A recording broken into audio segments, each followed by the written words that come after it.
everybody, Scotty Chapman from Eat Sleep Rock Nashville here, and we got Voltagehawk here today. Here's Jared, Chase, Tyler. I just saw these guys at the Basement East the other night at the Denman release show. It was last Thursday.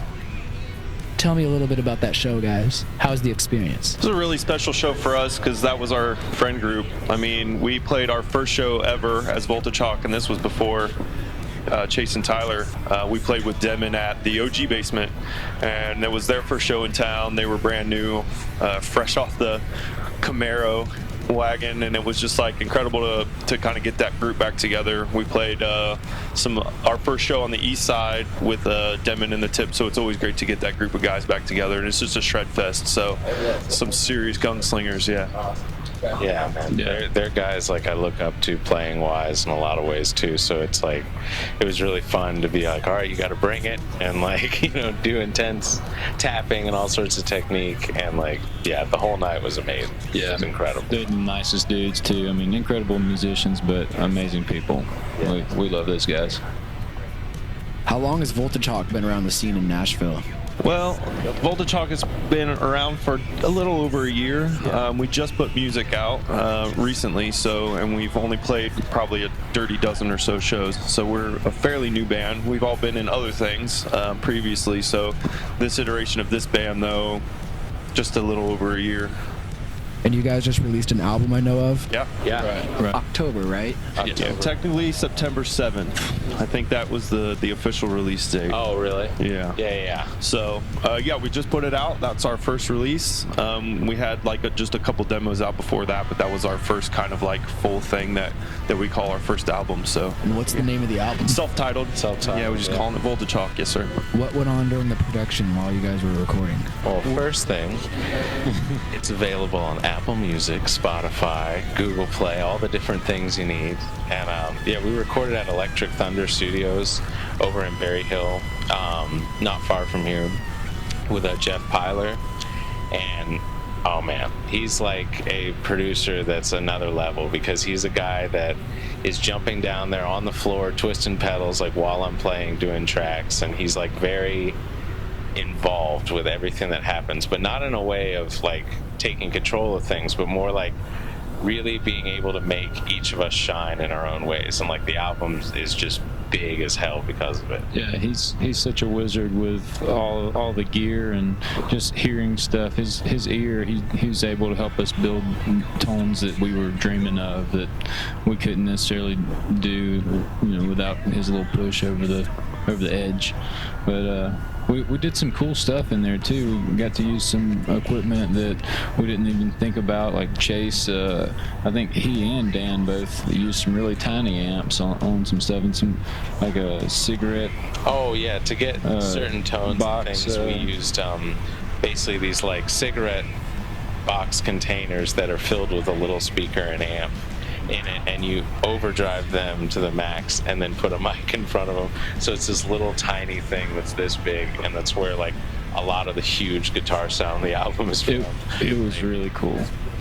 Yeah, and then some of Dan's vocals are through like $3 Spider-Man walkie-talkies, and so kind of nothing was out of bounds tonally, right? It was just kind of going down these rabbit holes and really chasing kind of a lot of organic kind of analog sound and just getting really weird. And to Chase's point, like to see your producer kind of in the middle of a take live, because we recorded most of it live, obviously some overdubs and stuff, but everything's tracked live together. He's on the ground twisting knobs and going crazy. It's pretty awesome. It's like he's a wizard. So your style's obviously rock. That's a good way to describe you guys. But how would you like to specifically describe your music? Hard rock? Yeah, hard rock. I'd say guitar-driven hard rock. We've been having this debate, and it's so funny. It's like you kind of wait for, honestly, you wait for somebody to review the album and probably put a genre on you. And we've been kind of waiting for that. But yeah, we were just reading the definition of hard rock, and it was kind of like undeniable. It's like, yeah, we're doing that from the psychedelia, the blues influence, a little bit punk, So we have a lot of influences coming in, but what comes out, I guess, is just, you'd have to call it. What are some of your influences? Oh man, like it's all over the place. We're from all over the place, so it's interesting. I've got a lot of blues and gospel kind of and oldies kind of that I grew up on, and then fell in love with rock and roll, and always loved Elvis and the band. Those were huge influences for me, and then like Motorhead and Nirvana and stuff like that.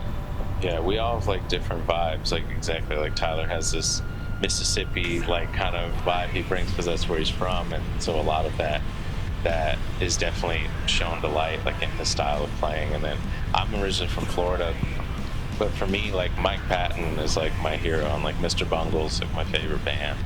But I love things like Primus, you know, and a lot of I'm a very big jazz fan too. So and I went to school in LA at the Musicians Institute, and it was very heavy into like fusion and jazz stuff. But also, man, we love everything. Yeah, I love pop music. I couldn't tell you Motley Crue's why I play.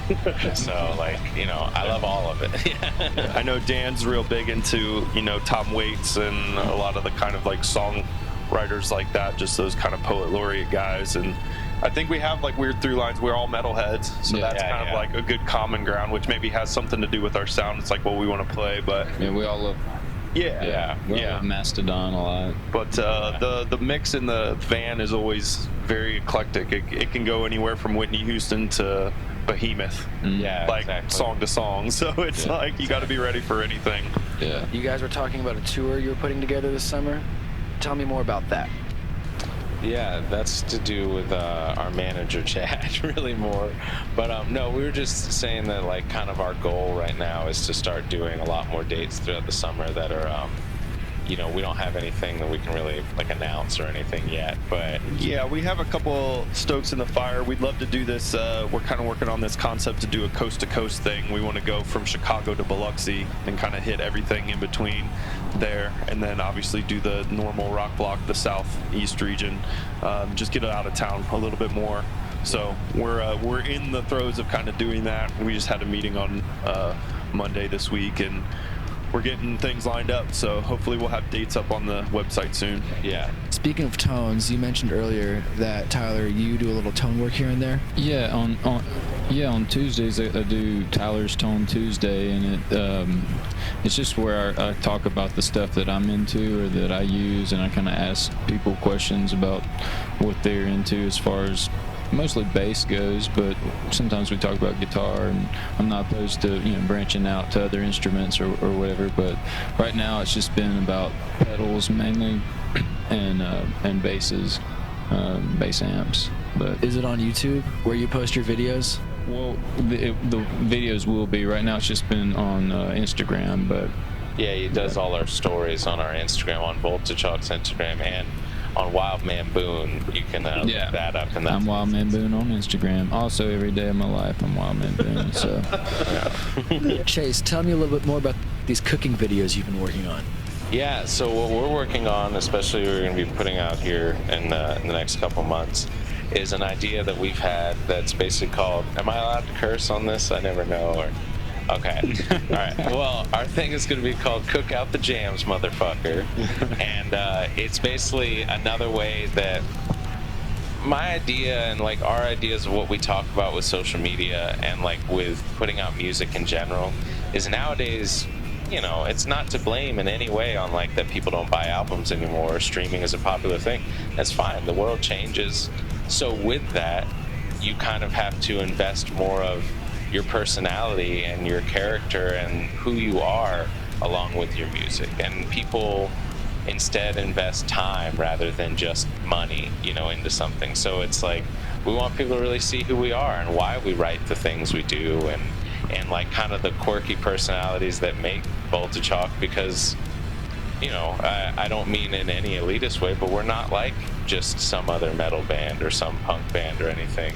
We're all a little kind of fucked up in the head and weird, you know. And so, but we're goofy and fun. And so with these cooking shows, I went to culinary school and I've been cooking most of my life. And Dan is the same thing. He's been cooking most of his life, and he's an amazing chef. He's cooking everybody Valentine's dinner right now. He's cooking Dan, right now. Miss you, buddy. Hey, Dan, we miss you. And so it's a way for us to kind of showcase another talent that we have and a way to be creative and hopefully educate some people to make things on their own, you know. Let your fans get to know a little bit more about your personal side. Exactly. And things you're interested in. Yeah, exactly. Yeah, and it's kind of a window into a lot of the conversations we have. We have a lot of just long combos, like on the phone. We're like all chatty Cathys. We'll talk for like an hour to each one of these guys, and we'll just talk about music and where we think things are with the industry or the scene in Nashville. And a lot of it's just about being excited with all the cool stuff that's going on. But a lot of the things that we think that are wrong or that could be better, and just, you know, it's just a lot of that longer form thing that we might be able to show in the kind of vehicle of a cooking show.